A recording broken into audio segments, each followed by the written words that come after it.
Ce discours est un exercice rhétorique d'une grande maîtrise où la posture du père de la nation se conjugue à une forme de bilan moral sans entrer dans les détails politico-économiques. Talon, il met en scène une figure stoïque, lucide, paternelle et tournée vers l'avenir tout en se protégeant de la critique par une stratégie de désamorçage émotionnel. Mais derrière l'humilité apparente, il y a un verrouillage du récit. Le peuple est invité à comprendre, à pardonner, à espérer, mais pas à juger ou à contester. En somme, une rhétorique de clôture qui, sous couvert de dialogue, impose une lecture unique de l'action présidentielle. Je vous invite à écouter la suite.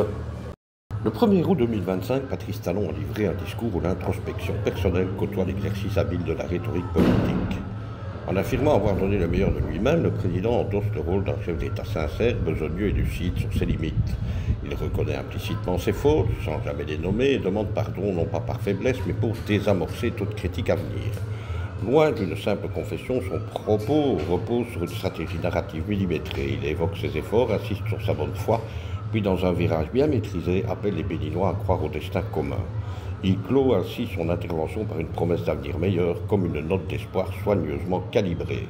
Ce discours, en apparence modeste, est en réalité un bilan moral verrouillé, où la figure du président se fond dans celle d'un père bienveillant qui a tout donné et qui demande désormais qu'on regarde devant. Derrière cette posture apaisée, le message est clair, le récit est bouclé, l'évaluation n'est plus à faire, place désormais à l'histoire. À bientôt.